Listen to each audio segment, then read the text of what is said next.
మన తండ్రి అయిన దేవుని నుండి ప్రభు అయిన యేసుక్రీస్తు నుండి కృపయు సమాధానము మీకు కలుగునుగాక.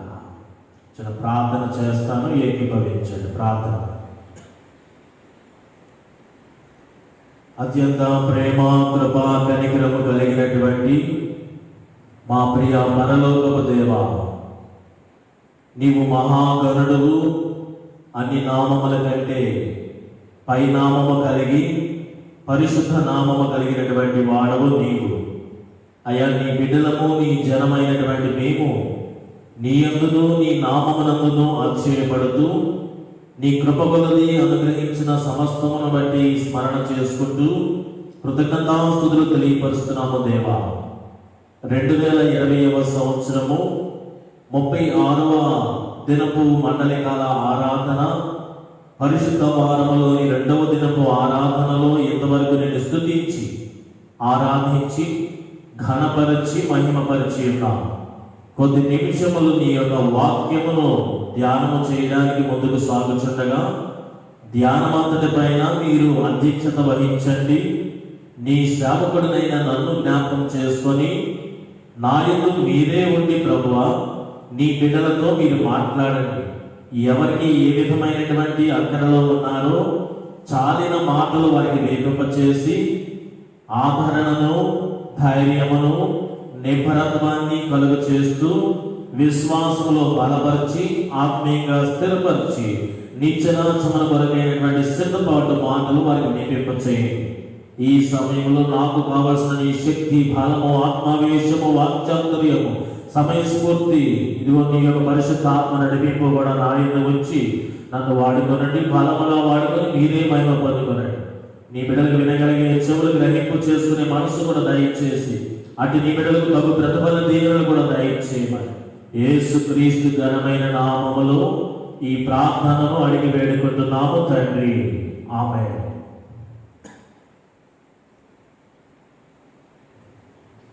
మరియు మారు ఈ సాయంకాల సమయంలో పరిశుద్ధ వారము ఈ 2వ దినపు ఆరాధన వరకు ఎంతో ఆసక్తితో ఈ లైవ్ ప్రోగ్రాంలో పాల్గొన్న ప్రతి ఒక్కరికి కూడా పేరు పేరున నిండు వందనాలు, ప్రభు పేరిట వందనాలు కూడా తెలియపరుస్తున్నా. ఈ దినము మనము చదువుబడినటువంటి లేఖన భాగము మార్కు సువార్త 14వ అధ్యాయము 3 నుంచి 9 వచనాలు మనం ధ్యానం చేసుకున్నాం. దీనికి మనకి ధ్యాన నిమిత్తము ఇవ్వబడినటువంటి అంశము అభిషేకము. యేసు ప్రభు వారిని అభిషేకించడం. ప్రియమైనటువంటి దేవుని బిడ్డలారా, వాక్య ధ్యానంలో ముందు భాగమంతా కూడా కొన్ని మాటలు మీకు తెలియపరిచి ఈ పరిశుద్ధ వారపు ధ్యానము నిమిత్తమైనటువంటి ఒక సరి అయిన అవగాహన ఇవ్వాలని నా ఆలోచన. ఈ 40 దినాల క్రమం చొప్పున నా 34 దినాలు బాగానే ఏనాటి దినము ఆ దినము ఎవరికి ఇష్టానుసారంగా వారు సెట్ చేసుకుంటారు వారి ప్రణాళిక భాగంలో. పరిశుద్ధ వారం వచ్చేసరికి కొద్దిపాటి తేడాలు వస్తూ ఉంటాయి. ఎందుకంటే పరిశుద్ధ వారంలో 4 దినములు ధ్యాన దినములు ఉంటున్నాయి. సోమ, మంగళ, బుధ, గురు దినములు 4 ఉన్నవి. కానీ యేసు ప్రభు వారు యెరూషలేములోనికి జయముగా ప్రవేశిస్తున్న సమయము నుండి అది పరిశుద్ధ వారముగా లెక్కించబడి ఉన్నది. అప్పటి నుండి యేసు ప్రభు వారు మరణించే వరకు చాలా కార్యములు జరిగాయి. ఒక్కొక్క కార్యములు ఒక్కొక్క దిన ప్రస్తావన ధ్యానములో చేసేవారు కొద్దిమంది అయితే 2-3 ధ్యానాల క్రియలను ధ్యానాలుగా చేసుకునేవారు కూడా లేకపోలేదు. కాబట్టి ఈ దినమున ఈ ధ్యానం జరగాలి, రేపటి దినమున ఈ ధ్యానము జరగాలని ఎటువంటి వీటిపైన మీరు మనసు పెట్టి ఏమాత్రం కూడా సమయము వృధా చేసుకోవద్దు. వాస్తవానికి సువార్తలు రాస్తున్నప్పుడు వారి సువార్తికుల మధ్యనే సరి అయినటువంటి సమభావన లేకపోవడం కూడా గ్రంథంలో మనం చూడాలి. మార్కు సువార్తికుడు చెప్పినట్లుగా మత్తయి సువార్తికుడు చెప్పలేకపోయాడు. మత్తయి సువార్తికుడు చెప్పినట్టుగా లోకా సువార్తలో కొద్దిపాటి వ్యత్యాసాలు ఉంటున్నాయి. ఈ మూడింటికి విభిన్నముగా యోహాను సువార్తలో మరి ఒక విధముగా ఉంటున్నది. ఉదాహరణకు యేసు ప్రభువారు యెరూషలేమును జయముగా ప్రవేశించిన దినమందే మత్తయి సువార్తలో దేవాలయాన్ని కూడా శుద్ధి చేసినట్లుగా ఉన్నది. లోకా సువార్తలో కూడా అదే ఉన్నది. కానీ మార్కు సువార్తకు వచ్చేసరికి యేసు ప్రభువారు ఆ దినమందు దేవాలయం శుద్ధి చేసినట్లుగా లేదు. సాయంకాలం అనగా తిరిగి ఆయన బేతనీగా వెళ్ళిపోయాడు. ఉదయాన్నే మరలా వచ్చి మార్గమందు ఆకలి కొనినప్పుడు నిన్న ప్రస్తావన అంజూరపు చెట్టును చూచి శపించడం జరిగింది. అప్పుడు దేవాలయానికి వెళ్ళి దేవాలయం శుద్ధీకరించినట్లుగా మార్కు సువార్తికుడు ఒక్కడే ఆ విధంగా రాస్తాడు. కానీ మత్తయి సువార్తికుడు, లోకా సువార్తికుడు మాత్రము యెరూషలేము జయ ప్రవేశము దినాన్నే దేవాలయం శుద్ధీకరణ అయిపోయినట్లుగా రాయడం. అందుకనే చాలా మంది ఈ పరిశుద్ధ ఆరాధనలోనే యెరూషలేము జయ ప్రవేశము, ఆ గాడిద వర్తమానము, ప్రజల స్తుతి కేకల ఆ యొక్క విషయాన్ని, ఈ యెరూషలేములోనికి వెళుతున్నటువంటి సందర్భాన్ని ఇవన్నీ పురస్కరించుకుని దానిలోనే దేవాలయాన్ని కూడా శుద్ధీకరించినటువంటి విషయాన్ని కూడా తెలియపరుస్తారు. ఇదేమి కూడా తప్పిదము కాదు. వారి వారి ప్రణాళిక సిద్ధపరచుకున్నటువంటి దినముల ప్రణాళికను బట్టి ఎవరు అనుకూలత వ్యస్తుల పాటను బట్టి వారు సిద్ధపరచుకోవడం జరిగింది. అంతేగాని ఈ దినము ఇది ధ్యానం చేయాలా, ఇది ధ్యానం చేయాలని ఏమీ లేదు. క్రియలేమో చాలా ఉంటున్నాయి. సమీపించినప్పుడు యేసు ప్రభువారు యెరూషలేమును చూచి ఇప్పుడైనను సమాధాన సంగతులు గైకొంటే మంచిది అని యెరూషలేమును చూచి విలపించిన దినము ఒక దినము ధ్యానంగా అయిపోతారు. దేవాలయము శుద్ధీకరించడం ఒక దినం అయిపోతారు. అంజూరపు చెట్టును శపించడం అది ఒక ధ్యానం అయిపోతారు. తర్వాత మరియా యేసు ప్రభువారిని అభిషేకించినది ఒక ధ్యానం అవుతారు. అలాగే పస్కా విందు ప్రభురాత్రి భోజనం ఒక దినము, అలాగే గెత్సేమనే వాళ్ళ ప్రార్థన ఒక దినము, యోధ ముద్దు పెట్టి అప్పగించడం ఒక దినము, పేతురు మలుపు చెవులు నరగడం ఒక దినము, ఆ తదుపరి బంధింపబడిన యేసు ప్రభు తీర్పులు జరుగుతున్నవన్నీ కూడా ఇలాగా ఒక్కొక్క దినము ఒక్కొక్క ధ్యానం అంటే కుదరని పని. ఉన్నవి 4 పరిశుద్ధ వారంలో 4 రోజులే. కాబట్టి వారు వెసులుబాటును బట్టి వారు సిద్ధపరచుకుంటా ఉంటారు. ఏ దినము ఏమి ధ్యానం చేయాలనేది పక్కన పెట్టండి విశ్వాసులారా. మీరు ఆ జరిగిన సంఘటనలు ఎప్పుడు ధ్యానం చేస్తున్నా దాని నుండి మనం ఏమి నేర్చుకున్నాము, ఏమి నేర్చుకోవాలనే దాని మీద మనసు పెట్టండి. కాబట్టి మీరు ఈ మాటలు మధ్యలో ఉంచుకొని ధ్యానాలలో ముందుకు సాగుతారు, ఆత్మీయంగా బలపడతారని నా భావన. కొంతమంది ఈ దినము దేవాలయ శుద్ధీకరణగా చేస్తూ ఉంటారు, రేపు అత్తరుతో అభిషేకించిన దాన్ని చేస్తూ ఉంటారు. ఏదైనా పర్వాలేదు. కాబట్టి ఈ దినమైతే మనము యేసు ప్రభువారిని అత్తరుతో అభిషేకించినటువంటి విధానము ఆయన భూస్థాపిత నిమిత్తమైనటువంటి సాదృశ్యముగా జరిగిన సంఘటన ఇది. దీనిలోనే ఈ పాఠంలోనే 4 సువార్తల మధ్యన చాలా వ్యత్యాసం ఉన్నది మరలా. కాబట్టి గ్రంథకర్తలలోనే వివిధ దృక్పథాలు ఉన్నప్పుడు ఈ యొక్క ధ్యానాలు సెట్ చేసుకునే వాళ్ళు వివిధ కోణాలు కూడా ఉంటాయని మీకు తెలియపరుస్తున్నాను. ఉదాహరణకి ఇవ్వబడినటువంటి ఈనాటి ధ్యానంలోకి మనం ముందుకు వెళ్ళిపోతాం. ధ్యానంలోకి వెళుతూ వాటిలో ఉన్న లోటు పాయింట్లు మీకు తెలియపరుస్తూ ఉంటాను. మత్తయి సువార్త 26వ అధ్యాయంలో ఈ లేఖనం ఇవ్వబడింది. అలాగే మార్కు సువార్తలో 12వ అధ్యాయంలో ఇవ్వబడింది. మళ్ళా ఈ మన ధ్యానము చేసుకున్నటువంటి లేఖనం 14వ అధ్యాయం. లోకా సువార్తలో 7వ అధ్యాయంలో ఇవ్వబడింది. అలాగే యోహాను సువార్తలో 12వ అధ్యాయంలో ఇవ్వబడింది. అయితే ఈ 4 సువార్తికులు కూడా ఇదే సంఘటనను తెలియపరిచారు. 4 కూడా రాస్తున్నప్పుడు వారి మధ్యన వ్యత్యాసం చూడండి. ఒకరేమో ఈ అత్తరుతో అభిషేకించినటువంటి గృహము కుష్టి రోగి అయినటువంటి సీమోను ఎంట జరిగింది అని ఒకరు రాస్తారు. అయితే మరి ఒకరు ఏమని రాస్తారంటే పరిచయుడైనటువంటి సీమోను ఎంట అని మరి ఒకరు రాస్తా ఉంటారు. ఇది లోకా సువార్తికుడు చెప్పబడినటువంటి మాట. యోహాను సువార్తికుడు అయితే ఇంకా పేరే ప్రస్తావన లేక ఆతిథ్యములకు పిలిచిన ఆ వ్యక్తి అని ఈ రీతిగా మాట్లాడుతూ ఉంటాడు. చూసారా, ఒక్కొక్క గ్రంథకర్త ఒక్కొక్క కుష్టి రోగి అయిన సీమోను ఎంట ఒక గ్రంథకర్త. లోకా సువార్తికుడేమో పరిచయుడైన సీమోను ఎంట అంటారు. యోహాను సువార్తికుడేమో పేరే మెన్షన్ చేయలేదు, ఆతిథ్యములకు పిలిచినటువంటి ఒక వ్యక్తి. ఈ ఒక్క విషయంలోనే వ్యత్యాసం కాదు, చాలా విషయాల్లో ఇక్కడ వ్యత్యాసం కనబడుతుంది. మత్తయి, మార్కు సువార్తల ప్రకారము యేసు ప్రభువుకి ఈ తేబడినటువంటి అత్తడు ఒక స్త్రీ అని ఒక సువార్తలో చెప్తే, మరి ఒక సువార్తలో పాపాత్మురాలైనటువంటి స్త్రీ అని మెన్షన్ చేయడం, మరి ఒక సువార్తలో యోహాను సువార్తకు వచ్చేసరికి లాజరు మార్తల సహోదరి అయినటువంటి మరియాని ప్రస్తావించడం. చూసారా, సువార్తికులలో భిన్నమైనటువంటి విధానము. ఒక స్త్రీ అని ఒక సువార్తికుడంటే, పాపాత్మురాలని మరి ఒక సువార్తికుడు. యోహాను సువార్తికుడైతే లాజరు మార్తల సహోదరి అయినటువంటి మరియాని ప్రస్తావిస్తూ ఉంటారు. మరి ఒక చిన్న విషయాన్ని కూడా మీ ముందు ఉంచుతున్నా.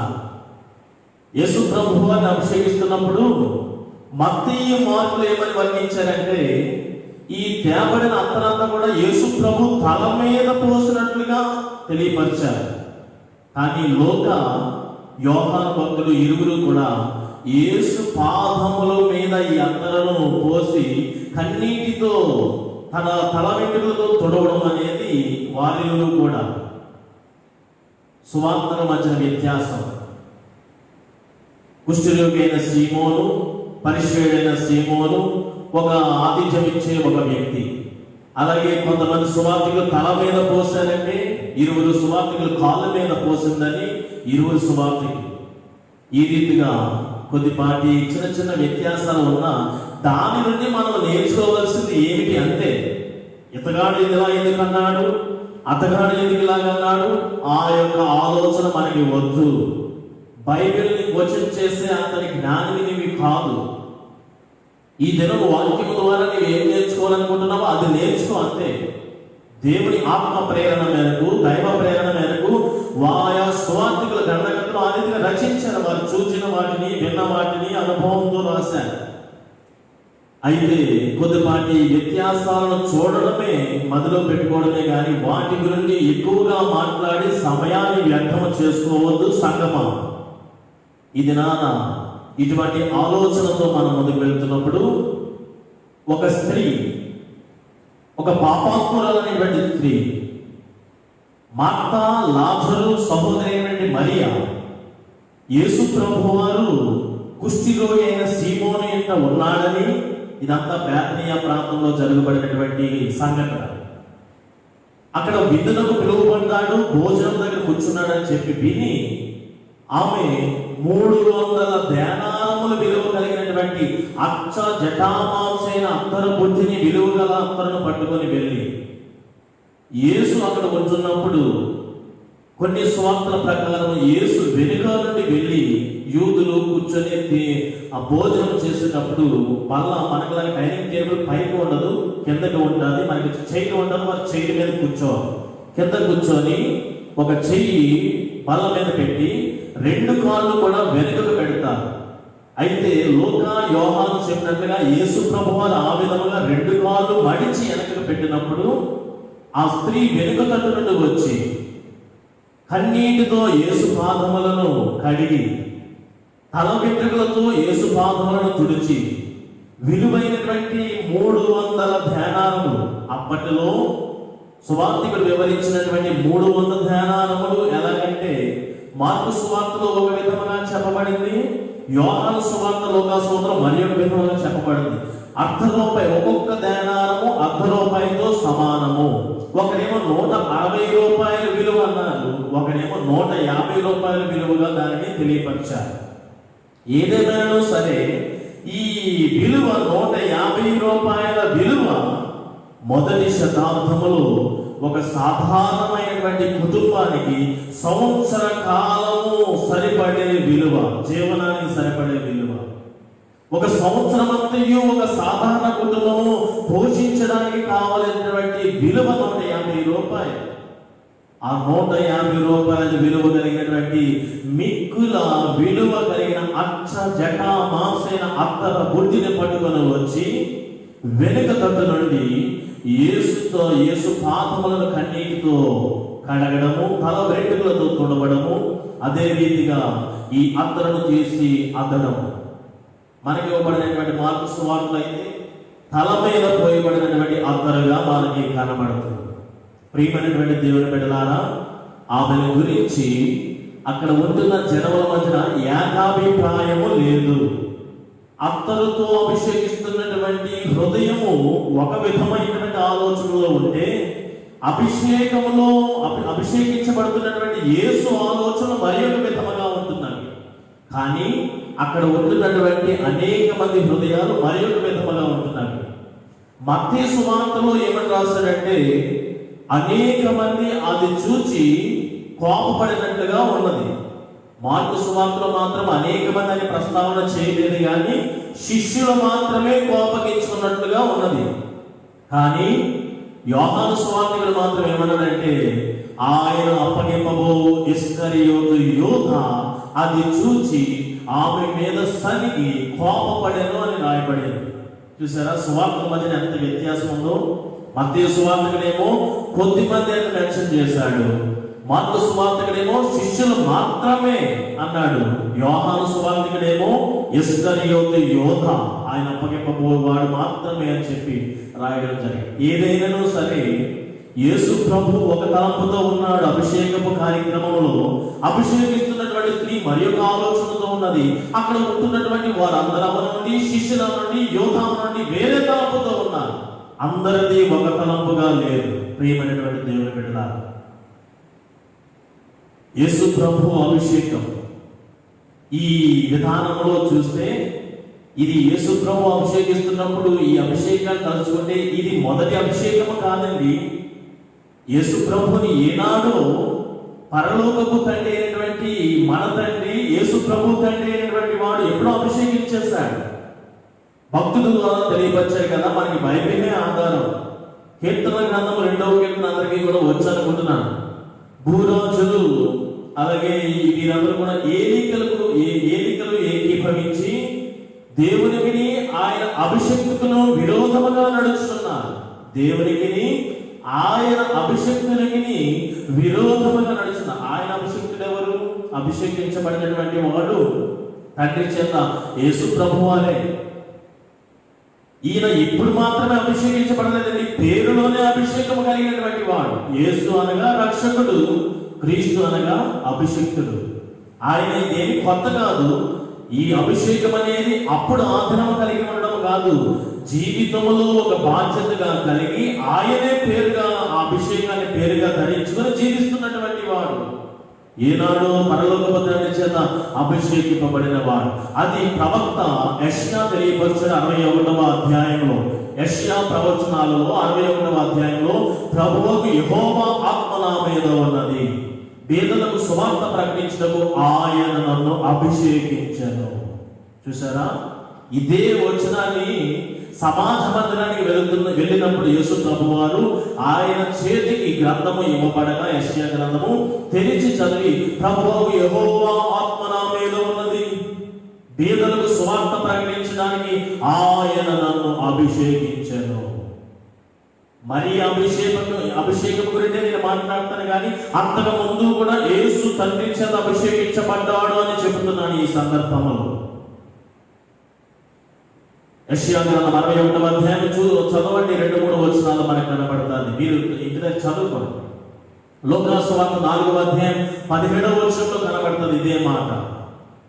పరలోకపు తండ్రి ఆయనను అభిషేకించారు తన పని చేయడానికి, సమస్త ప్రజలను పాపం నుండి విడుదల కలిగించడానికి, రక్షణ ప్రసాదించడానికి ఒక పని పెట్టి ఆ పని చేయడానికి అభిషేకము ప్రతిష్ఠించాడు లేదా ప్రత్యేకపరిచాడు. ఆయన ఆ రీతిగా ఈ లోకానికి పంపించబడ్డాడు.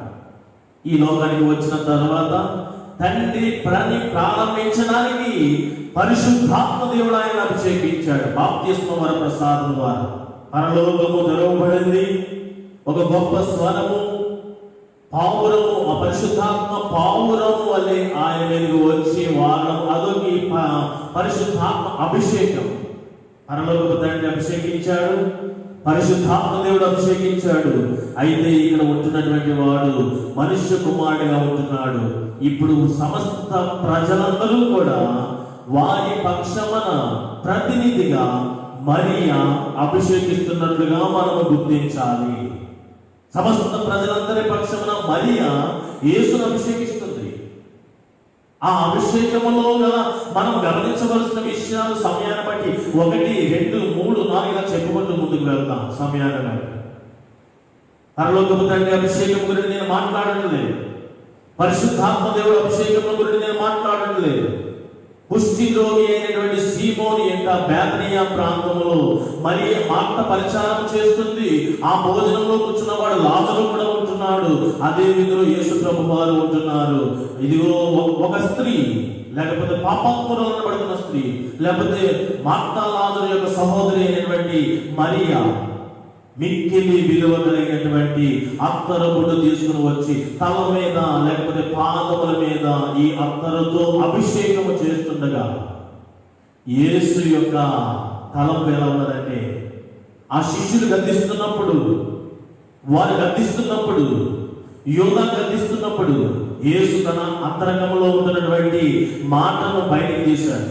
ఈమె నా కొరకు ఒక మంచి కార్యము తలపెడుతుంది. ఏమంటున్నాడు ఆమె గురించి? ఈమె నా గురించి ఒక మంచి కార్యము చేస్తుందని చెప్తున్నాడు. అంత మాత్రమే కదా, అక్కడితో ఆగిపోయాడు అనుకుంటున్నారా? ఆమె గురించి యేసు ప్రభు వారు మరి యొక్క సాక్ష్యం చెప్తున్నారు. ఈమె శక్తి కొలది కార్యము తలపెడుతుంది అంటున్నాడు. వాక్యము మీరు చదివే ఉంటారని నా భావన. ఇప్పుడు చదువుకుంటూ కూర్చుంటే అవ్వని పని, కాబట్టి మీరు చదివే ఉంటారని నా భావన. ఈమె ఒక మంచి కార్యము తలపెడుతుంది నా నిమిత్తం. మొదటి ప్రస్తావన. రెండవది, ఆమె శక్తి కొలది కార్యం చేస్తుందన్నాడు. మూడవది, ఇది నా భూస్థాపితము నిమిత్తమైనటువంటి సాదృశ్యముగా చేయబడుతున్నది. నా భూస్థాపితములకు ముందుగానే, అంటే భూస్థాపము తర్వాత శరీరము కుళ్ళు వాసన రాకుండా సుగంధ ద్రవ్యములతో భద్రపరిచే విధానము యూదులు ఐగుప్తుల దగ్గర నేర్చుకున్నటువంటి ఆ విషయాన్ని నేను తెలియపరుస్తున్నాను. ఇప్పటికీ కూడా శవములను ఐగుప్తీయులు భద్రం చేస్తూ ఉంటారు. వీరు కూడా 430 సంవత్సరాలు ఐగుప్తులో ఉండి వచ్చారు. ఆ యొక్క కొంచెము విషయాలు వీరికి కూడా ఆ అనుగుణంగా మార్చుకోవడం జరిగింది. అయితే వీరు కూడా సుగంధ ద్రవ్యములతో ఈ దేహములను భద్రపరుస్తూ ఉంటారు. అప్పుడు భద్రపరచడానికి అనుకూలత ఉండదు. రోమా ప్రభుత్వం వారు, ఈ ప్రధాన యాజకులు, ఈ యూదా మత పెద్దలందరూ కూడా ఈ దేహాన్ని ఏం చేస్తారు? వీరికి అందుబాటులో ఉండదు. కాబట్టి ముందుగానే మరణము సహజమే అని చెప్పి అందరూ గుర్తు, ఆయన మరి ముఖ్యంగా స్థిరపడిపోయాడు మదిలో. అయితే తర్వాత భద్రము చేసి సుగంధాలు పోయడానికి అనుకూలత లేదు. దానికి సాదృశ్యముగానే ఈ అభిషేకము, దానికి సాదృశ్యముగానే జరుగుతుందని యేసు ప్రభు వారు చెప్తున్నారు. ఇది 3వ మాట ఆమె గురించి చెప్తున్నాడు. 4వ మాట ఏం చెప్పాడంటే, గొప్ప మాట ఆమె గురించి. ఈ భూదిగంతముల వరకు సువార్త ఎక్కడ ప్రకటించబడుతుందో అక్కడ ఈమె ప్రశంసింపబడుతుంది. మంచి కార్యం చేస్తుంది, శక్తి కొలత చేస్తుంది, నా భూస్థాపితము నిమిత్తమైనటువంటి ముందుగానే సాదృశ్యముగా చేస్తుంది. భూతలమంతా సువార్త ప్రకటించబడినప్పుడు ఈమె ప్రశంసింపబడుతుందని 4 విషయాలు చెప్పారు. సమయం అవుతుంది కాబట్టి దేవుని బిడ్డలారా, ఇలా చెప్తున్నప్పుడు ఇది ఆయనలో ఉంటున్నటువంటి ఆలోచన. కానీ అభిషేకిస్తున్నటువంటి ఆ స్త్రీ, ఆ పాపాత్మురాలు, ఆ మరియ యొక్క ఆలోచన ఏమిటి? ఎట్టి ఆలోచనతో అభిషేకిస్తుంది? ఆ ఆలోచన దినాన్ని మనం ఎరగాలి. అలాంటి ఆలోచనే నీవు కూడా కలిగి ఉండాలి. ఎట్టి ఆలోచన అంటే మొదటి విషయాన్ని నేను మీకు తెలియపరుస్తున్నాను. ఎట్టి ఆలోచనతో యేసు పాదాలను అభిషేకిస్తుంది అంటే అతనితో మొదటి విషయం, ఆమె ఏమని పిలువబడింది? పాపాత్మురాలు. యోహాను భక్తులు చెప్పినట్లుగా ఆ యోర్దాను నదిలో బాప్తిస్మిస్తున్నప్పుడు, యోర్దాను నదిలో బాప్తిస్మిస్తున్నప్పుడు యేసు ప్రభు వారు కూడా అక్కడికి వెళ్ళారు. యేసును చూచి యోహాను ఏమన్నాడంటే, ఇదిగో లోక పాపములను మోసుకొని దేవుని గొర్రె పిల్ల అన్నాడు. నిజమే, లోకములో ఉంటున్నటువంటి వారందరి పాపములు ఆయన మోసుకొని పోవడానికి, మీకు విడుదల ప్రసాదింప చేయడానికి ఆయన వచ్చాడు. కైపా కూడా తీర్పులు తీర్చే సమయంలో ఏమన్నాడు తెలుసా?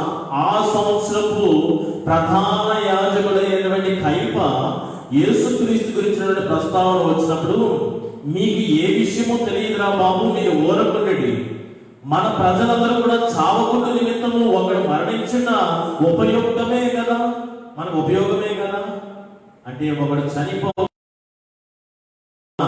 కయ్యపాలబడుతున్నటువంటి వాడు, బాప్తిస్మం ఇస్తున్నటువంటి యోహాను ప్రజలందరి పాపములు కూడా, లోక పాపములు కూడా మోసుకున్న దేవుని గొర్రె పిల్ల అని ముందుగానే చెప్పబడినట్లుగా ఈయన ప్రజల పాపముల నిమిత్తము రేపటి దినము లేకపోతే తర్వాత దినము సిలువ మ్రానుపై మరణిస్తున్నాడని ముందుగానే ఈ మరియా నా పాపములు, ఎందుకంటే ఆమె ఎలా పిలువబడింది సువార్తికుడి చేత, పాపాత్మురాలైనటువంటి స్త్రీ, నా పాపాన్ని విమోచన చేసినటువంటి వాడు ఈయన, ఎంతో కృతజ్ఞతతో నాకు పాపము నుండి విముక్తి ప్రసాదించాడని కృతజ్ఞతతో ఆ అభిషేకం,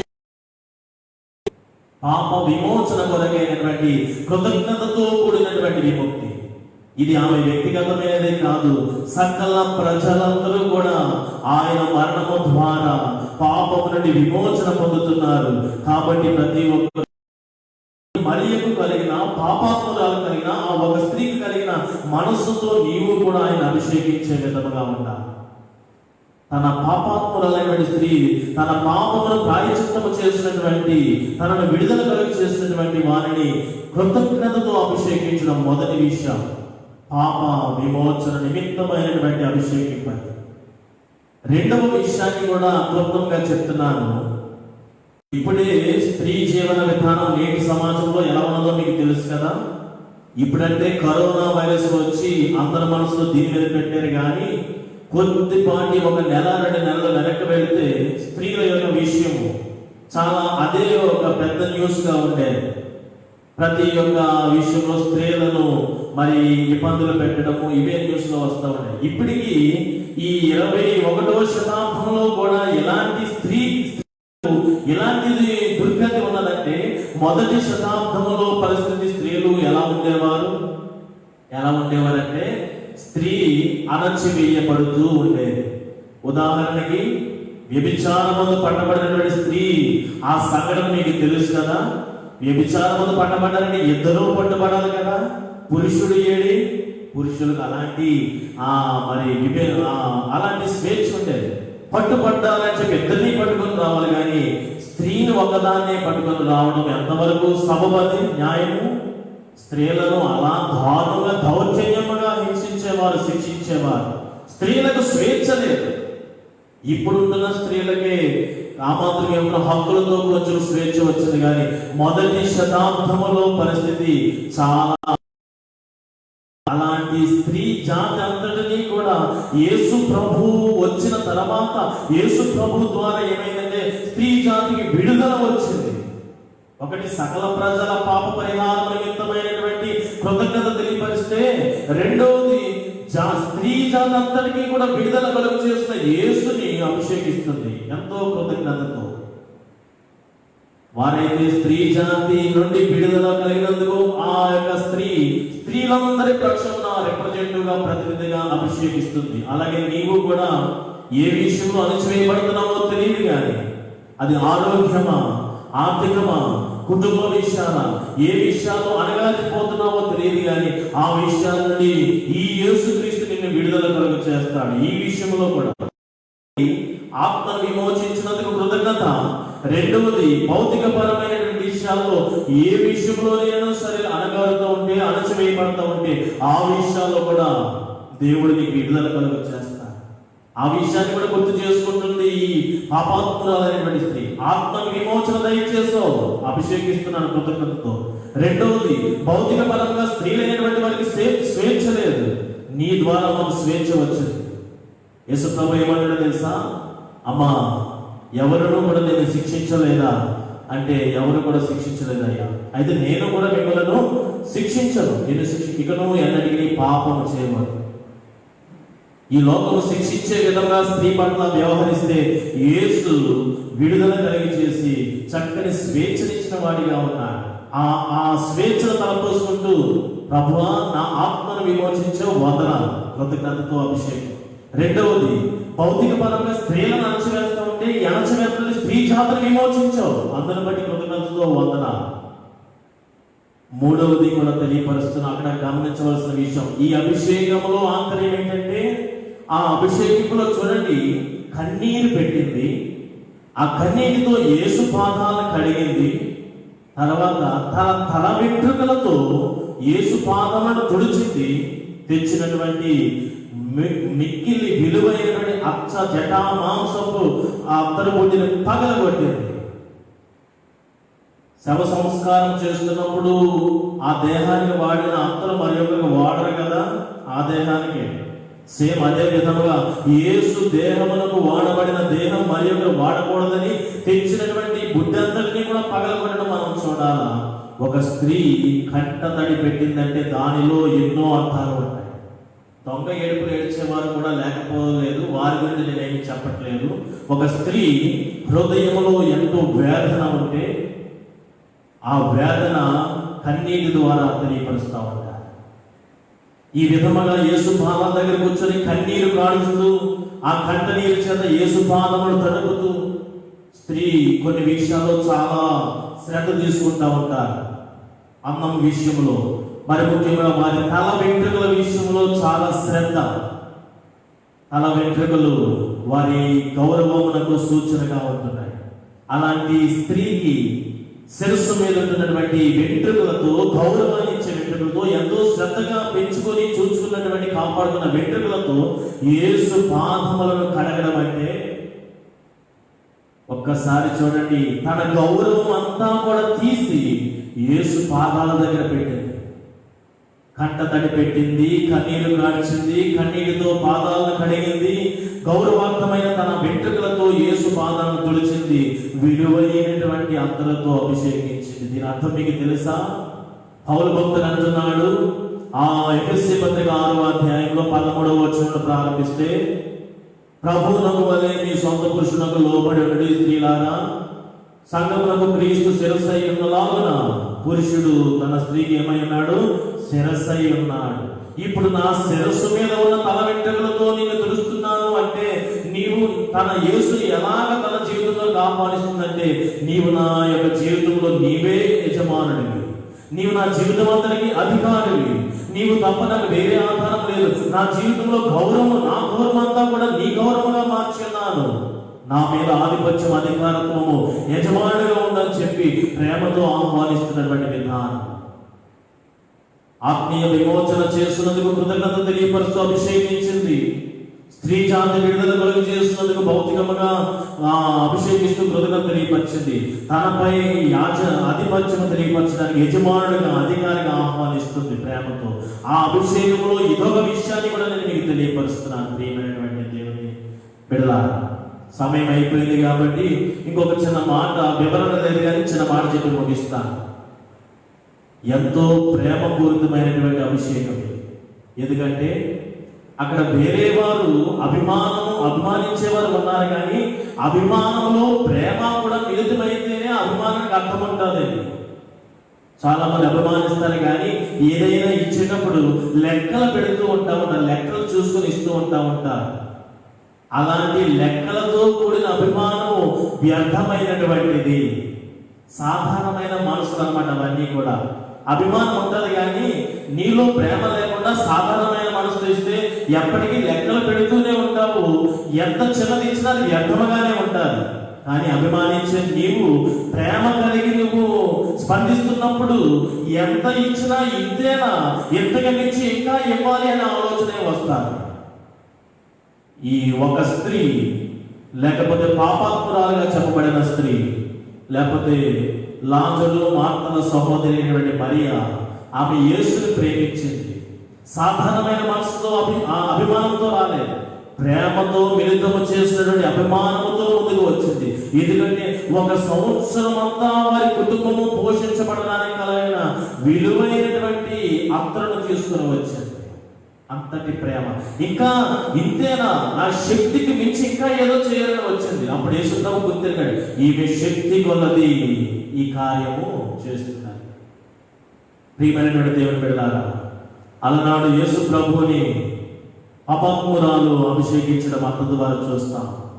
ఆమె పాపం నుండి తన యొక్క ఆధ్యాత్మిక జీవితాన్ని విడుదల చేసినటువంటి విధానాన్ని జ్ఞాపకం చేసుకుంటూ కృతజ్ఞతతో అభిషేకించింది. స్త్రీ జాతంతటిని కూడా బందీ అణచివేత నుండి విడుదల కలిగి చేస్తున్నటువంటి ఆ విషయాన్ని గుర్తు చేసుకుంటూ భౌతికపరమైన కృతజ్ఞతలు కూడా తెలియపరుస్తుంది. అలాగే తన మీద ఆధిపత్యం చెలాయించడానికి ఇక మీద రాబోతున్న కాలంలో నీవే నా జీవితం మీద అధికారమైన తెలియపరుస్తూ ఆహ్వానిస్తూ ఈ యొక్క అభిషేకం చేస్తుంది. చివరిగా అభిషేకం అంతా కూడా ప్రేమతో చేసింది. అందుకనే అంత విలువ పెట్టి ఆమె అభిషేకపు కార్యక్రమాన్ని చేపట్టగలిగింది. నీవు కూడా ఆమెలాగా పాపం చేత విడుదల పొందలేదా? పాపపు బంధకం నుండి విడుదల పొందలేదా? పొందేవు కదా దేవుని బిడ్డ. మరి నువ్వు ఎట్టి అభిషేకం అన్నా ఎప్పుడైనా దేవునికి చేసావా? ఒకసారి ప్రశ్నించుకో. సేమ్ అదే పాపాత్మరాలను విమోచించిన దేవుడు నిన్ను కూడా విమోచించాడు కదా. స్త్రీ జాతి అణచివేత నుండి విడుదల కలుగు చేసినటువంటి విమోచన ప్రసాదించిన దేవుడే నిన్ను నీ బంధకాలు ఆర్థిక పరంగా, ఆరోగ్యపరంగా, కుటుంబ సమస్యల నుండి విడుదల కలుగు చేస్తాడు కదా. నీకు కూడా భౌతిక పరమైనటువంటి కృతజ్ఞత ఉండాలి కదా. ఆత్మ విమోచించాడు, కృతజ్ఞత తెలియపరచు. భౌతిక పరంగా ఎన్నో విడుదల కలిగించాడు, కృతజ్ఞత తెలియపరచు. నీ పైన ప్రేమతో ఆహ్వానించడానికి ఆహ్వానం ఎప్పుడైనా ఇచ్చావా? అభిషేకము ద్వారా ప్రేమించి ఆయన అభిమానించి విలువైనటువంటి అర్పణలు ఏమైనా ఇచ్చి ఆయన ఆహ్వానించగలిగావా? అభిషేకము చేయగలిగావా? అలాంటి అభిషేకములు చేయడం కాదు. అభిషేకాలు చాలా రకాలు ఉంటున్నాయి. సమయమైంది. పాల అభిషేకము, తైల అభిషేకము, నూనె అభిషేకము, రక్త అభిషేకం, ఇలాంటివి చాలా ఉంటున్నాయి.